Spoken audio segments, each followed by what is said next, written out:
who's to be blamed for relapse, or should nobody be blamed for relapse?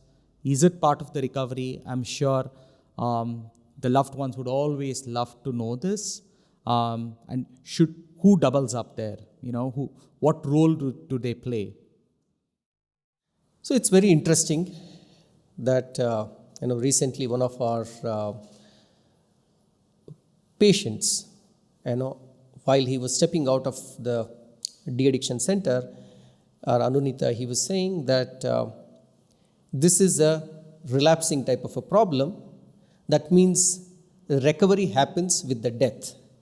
Okay, so that is what is the conclusion, or that is what is the understanding that he has got, that lifelong I would be recovering. So complete recovery happens at the time of death only. Otherwise, it can relapse any time. So the answer to that is, if somebody has had a fever or some infection, is it that he will never get it? Yes, he has come out of the problem. He can get that infection, or he can get the fever, or he can get back that problem anytime in his life. Is that a relapse? It is a relapse. It is again the illness that has come back to that particular individual without doubt. But what is the problem that we are looking at? This alcohol problem, the very definition of alcohol problem, understanding of the alcohol problem is, it is a relapsing and remitting type of problems that we are from a biological point of view, because there are no right medications, medicines which can 100% help the individual.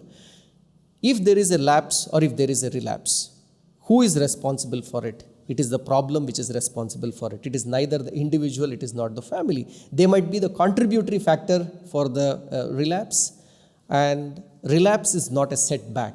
Okay, relapse is part of the recovery journey that individual has to go through. If there is a relapse, there is even more need for introspection from both the professionals who are helping that individual. Second, the individual himself, that I have relapsed in spite of taking the best treatment. So what is it that I have to make changes with? Okay, and win this problem, which is possible, and people can recover. People can come out of the problem. It is not that it is not. So, Dr. Sunil, I think we've spoken at breadth about this, right? Now, the day we, as individuals, we accept that this is a medical problem and this is an illness, there's a certain level of recognition for the recovering individual.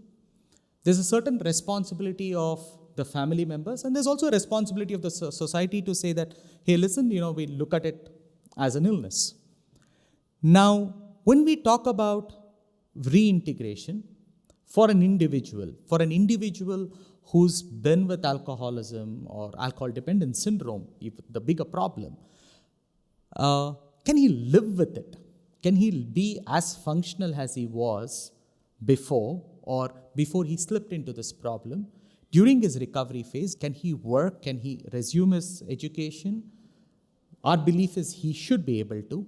What would be those quick tips to say that how should one accept to live with it, and what all do they need during the course of recovery? There is one misnomer, or people have one of the misunderstandings that there is something called functional addict.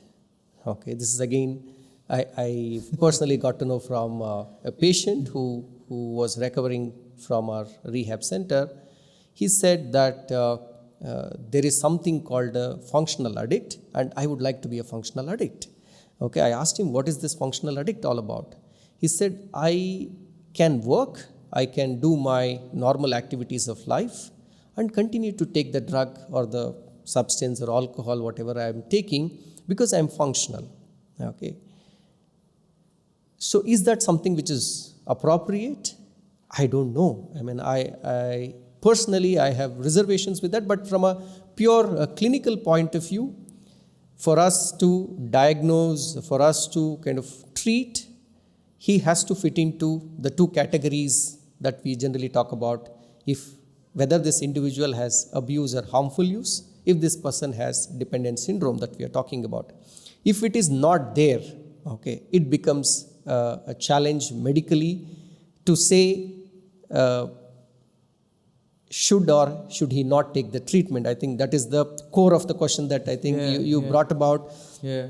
That I can work, I can do things, but I do take alcohol. What is the problem?